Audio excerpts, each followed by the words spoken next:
बिस्मिल्लाहिर्रहमानिर्रहीम नहमदुहु व नसल्ली अला रसूलिल करीम अम्मा बाद क़ाला रब्बि इश्रह ली सदरी व यस्सिर ली अमरी वहलुल उक़दतम मिन लिसानी यफ़क़हू क़ौली अल्लाहुम्मा इन्नी असअलुका इल्मन नाफ़िअन व अमलन मुतक़ब्बलन व रिज़्क़न तय्यबा। अज़ीज़ सामीन अस्सलामु अलैकुम व रहमतुल्लाहि व बरकातुहू। आज की दुआ बहुत मुख्तसर सी है लेकिन बड़ी खूबसूरत तरीन है और इसके जो पस मंज़र है वो बहुत बेहतरीन है। अब देखिए, आप सल्लल्लाहु अलैहि वसल्लम के खिदमत में एक आदमी हाजिर हुआ। यह हदीस का मफ़हूम है, ऐ अल्लाह के रसूल, मैं कुरान का थोड़ा सा भी हिस्सा याद नहीं कर सकता। वो अपनी कमी को बता रहे थे। वो सहाबी जो थे, उनका नाम यहाँ पे नहीं है, मगर वो कह रहे थे, ऐ अल्लाह के रसूल, मैं कुरान का थोड़ा सा भी हिस्सा याद नहीं कर सकता, इसलिए मुझे कोई ऐसी चीज़ सिखा दीजिए जो मेरे लिए काफ़ी हो। तो आप सल्लल्लाहु अलैहि वसल्लम ने फरमाया, तो यूँ कह लिया करो कि सुबहान अल्लाहि वल्हम्दुलिल्लाहि वला इलाहा इल्लल्लाह वल्लाहु अकबर वला हौला वला कुव्वता इल्ला बिल्लाह। अल्लाह पाक है और सारी तारीफ़ अल्लाह ही के लिए है और अल्लाह के सिवा कोई माबूद नहीं और अल्लाह सबसे बड़ा है। अब बुराई से बचने की हिम्मत और नेकी करने की ताकत नहीं मगर अल्लाह की मदद के साथ। तो ये देखिए, इतनी खूबसूरत कलमात अल्लाह के रसूल ने उसे सिखाए।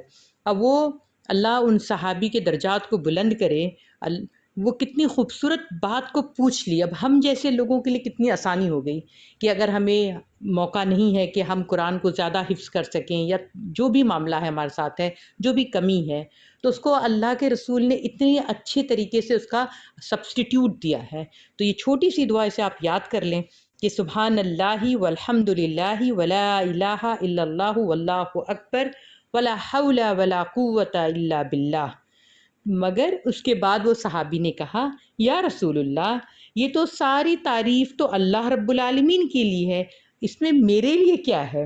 तब आप सल्लल्लाहु अलैहि वसल्लम ने फरमाया कि अब तुम यूँ कहो कि ये पढ़ने के बाद अब तुम ये कहो, अल्लाहुम्मा ग़फ़िरली वरहमनी वआफ़िनी वहदिनी वरज़ुक़नी, कि अल्लाह मुझे माफ़ फरमा, मुझ पर रहम फरमा, मुझे आफ़ियत अता फरमा और मुझे हिदायत अता फरमा और मुझे रिज़्क़ अता फरमा। तो वो आदमी पलट कर चला गया और उसने अपने दोनों हाथों को मज़बूती से बंद कर रखा था।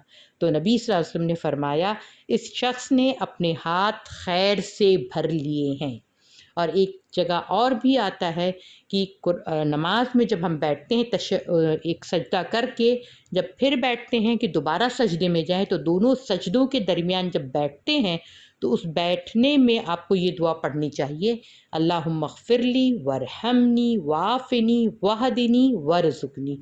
क्योंकि उस सहाबी ने ये पूछा था कि अल्लाह, ये तो तारीफ़ी कलमात अल्लाह के लिए हम कह रहे हैं, तो हमें क्या मिलेगा?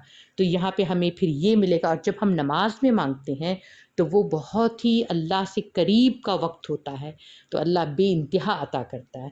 तो हम क्या मांग रहे हैं कि अल्लाह तू मुझे माफ़ फरमा।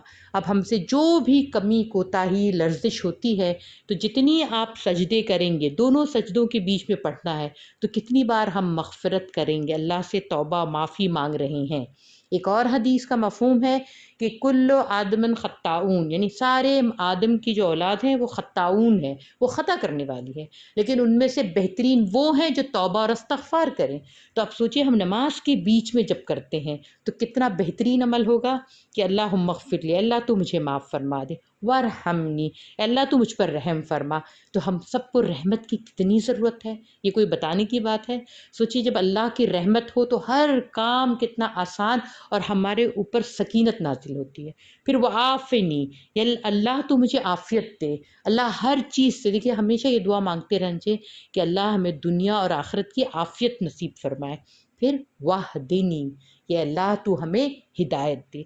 अब ये हिदायत जो है, मैंने जैसे आपको बताया था इससे पहले भी कि हिदायत तो हर वक्त मांगते रहना चाहिए, क्योंकि शैतान ने अल्लाह से वादा किया था कि तू जो जन्नत बना रहा है या आदम की औलाद के लिए, इसको मैं दाएं से बाएं से ऊपर से नीचे से हर तरफ से घेरूंगा और इनको बहकाऊंगा। तो हमें अपने अज़ली दुश्मन से बचते हुए हिदायत हर वक्त मांगती रहना चाहिए कि अल्लाह तो हमें हिदायत दे। कभी ऐसा होता है कि हम इमोशनली ड्रेन आउट हो जाते हैं, तब हमें लगता है हम कुछ और मायूसी की कैफियत में आ जाते हैं, तो अल्लाह की पनाह, अल्लाह हमें हिदायत नसीब फरमाए। या कभी कोई फाइनेंशियली क्राइसिस हो जाए या कोई मसला आ जाए, تو کوئی دوسری طرح سے اگر ہم سوچنے لگیں، نیگیٹو سوچنے لگیں، تو وہ بھی ناشکری کی علامت ہوتی ہے. تو اللہ ہمیں ہدایت دے. پھر اسی طرح سے ہے وَرْزُقْنِی، کہ اے اللہ مجھے بہترین رزق عطا فرما. رزق کے اندر تمام چیزیں آ جاتی ہیں، آپ کا مال، آپ کی اولاد، آپ کی صحت، آپ کی تندرستی، آپ کے میل جول، آپ کے سب کچھ آ جاتا ہے. تو یہ انشاءاللہ آپ مانگیے، اور یہ بہترین اذکار کو آپ پکڑ لیں کہ یہ بہت آسان سے ہیں، خوبصورت سے ہیں، اور دونوں سجدے کے بیچ میں بیٹھ کے سکون سے پڑھیے گا.